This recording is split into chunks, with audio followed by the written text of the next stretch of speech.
Good afternoon. I'm Ben Willis, and thank you for joining me across the fence. One of the great joys of working on this program are the amazing people we get to meet in Vermont's dairy industry. In fact, one of the most coveted assignments is sharing with our viewers the winner of the Vermont Dairy Farm of the Year. This year, it was my turn, so I headed out to Caledonia County to meet Sarah and Jimmy Ackerman and their family, the winners of the 2023 Dairy Farm of the Year Award. As you drive down Route 16, just outside of East Hardwick, you might spot a small organic family dairy. This 100-acre family farm milks 65 cows with 130 total, including young stock. It's the Ackerman Dairy and the 2023 Vermont Dairy Farm of the Year.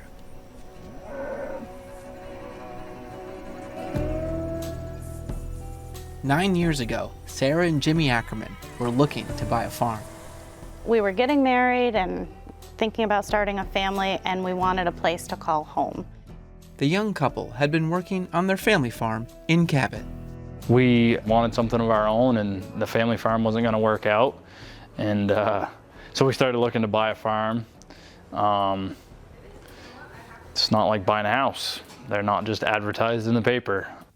As luck would have it, Sarah and Jimmy heard a rumor that a farmer in Hardwick might be looking to sell. You can actually see it from Route 16 when you're coming down, and we were still living in Cabot, and we'd look up and be like, oh, wouldn't it be amazing to own that place someday? One night we just stopped in, and old man Phil was milking cows, and he was kind of thinking we might stop over. It was very exciting to see a barn very similar to what we were in, old tie barn and whatnot. And almost a year to the day we walked into the barn over here and met Phil, we were the owners. They had realized their dream. They owned their own farm. But now the hard work began as they embarked on a long list of projects, including transitioning the farm from conventional to organic. Phil was not organic, didn't pasture his cows. We had to haul the organic feed from Cabot for 3 years during the transition period. We had to build laneways and run water lines for water tubs, fencing, and the whole structure of pasturing didn't exist. One of our very first projects we did, we knew that we wanted to put in a manure pit because the way this farm was set up when we moved here, the gutters emptied into a manure spreader, and it was stacked every day or spread on fields every day. Wow, this spreading manure every day is for the birds, stacking it in the wintertime and then reloading it again. And so the pit project was huge, and that came with water quality, clean water, dirty water systems, and just bigger barnyards out back, a heifer barnyard. After 3 years of hard work, the Ackermans hit a milestone. The biggest relief was when we were able to finally use the feed that we made from our farm, from our land, for our cows. All of our land that we use and all of the land that we own was organic. It was a real sense of accomplishment. It's funny, you don't really think you did anything until you walk around and tell people about it. And you're like, oh yeah, we did this and we did that. The Ackermans were making regular deliveries to Organic Horizon and finally feeling on solid ground. But to be a farmer means always facing new challenges, and storm clouds were on the horizon. Horizon was phenomenal, small company, and we were with them for 7 years in Cabot, and we were with them for 8 years here too. And they just got bought out by corporate America. When they started cutting our milk price, we just had this feeling that the goal was to drop all of us. We weren't making much more than conventional farmers at one point, but still having the organic cost of farming. We knew it was only a matter of time before we got the letter that said that they were no longer going to pick us up. Late in the summer of 2021, a letter arrived at the farm. Horizon was dropping the Ackermans. They would have just 12 months to find a new buyer for their milk. It was pretty devastating, really. I mean, we knew we wanted to farm, but even at that time, we couldn't be conventional. There was no market. There was no market anywhere. Oh my goodness. We kind of were thinking about all of the different possibilities. We were scrambling. We reached out to Stonyfield, Organic Valley, no, upstate Niagara. Nobody was taking on new farms. I hate being undecisive about the day, what I'm gonna do today, let alone my whole future. And yeah, it was rough. We considered bottling our own milk, played around with that. We realized that we work hard enough to make the milk. We don't really want to have to do something with the end product as well. The couple's back was up against the wall, and soon they would face one of their toughest choices yet, whether or not to start selling off the herd.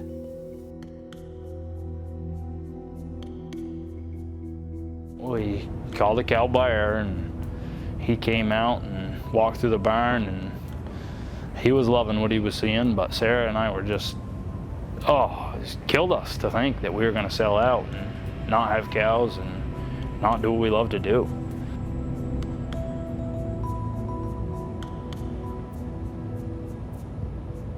It was the worst feeling, thinking about all of your hard work and all of these cows that he's going down through, looking at, like, we raised them. We watched them be born. We raised them, and the thought of not having the animals standing in that barn, it was like nope, that's not an option. We got to figure this out some other way.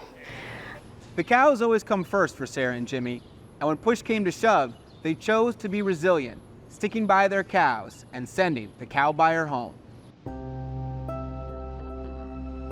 I was like, yes, girls, we're doing all of this for you. And then I was like, everything we do for you.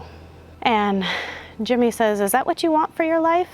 And I paused and I said, well, everything we have because of them. So everything we do for them, but everything we have because of them. Yeah, it's what I want. And it was just kind of like it's just a full circle. They eat before we do. They're tucked into the barn before we go to bed. They're like, all of their needs come before ours. Up in the middle of the night with calves, and there's never a time that we put ourselves before them. Maybe our kids, but they're out there in the barn with us, so they understand. Come on, baby. Come on, girls, let's go. You already did that once today. Oh, I know. Our cows come first, the land comes first. We are a small family farm, fortunate enough that kids are right here all the time, and so I don't miss out on that. Soon after deciding not to sell, the Ackermans got a call from another organic processor, Stonyfield. We feel absolutely very fortunate that Stonyfield decided to pick up in this area, because without them, I really don't know where we would be. We're believers in everything happens for a reason. It's been a year, almost exactly, July 1st, it's been a year since we shipped with them. Now, a year after Sarah and Jimmy pulled through and saved the farm, they have found themselves being recognized for their hard work. Jim and Sarah Ackerman of Ackerman Dairy. I'd like to present to you with this sign, the 2023 Dairy Farm of the Year. Helping present today is Deputy Secretary Allison Eastman, the Agency of Agriculture. Congratulations to Ackerman Dairy for being selected Dairy Farm of the Year for 2023. Thank you. Thank you. Thank you so much. The nominating letter for the award notes the Ackermans' resilience and dedication. It's a pride. A lot of it's pride. We take pride in what we do, everything. No matter what we're doing here, it's pride. And one thing I remember my grandfather saying, I don't know, it's probably a kid, if it's worth doing once, it's worth doing twice. And a lot of times you do something and it don't work out, you do it again. And that's been a motto of mine for a long time, especially this summer with the weather we're having. You one step forward, 3 steps backwards. But if it's worth doing once, it's worth doing twice. For Sarah, the day they got the news was a moment for celebration, but also reflection about those who couldn't be there to see this day. Jimmy and I both have lost our dads who were dairy farmers, and that was just like, I just kept replaying in my head that they would have been so proud of both of us for coming this far. Tony Kitsos chairs the committee that selects Dairy Farm of the Year. What stands out to me about Sarah and Jim is that they're a great young couple who are dedicated to dairy farming here in Vermont.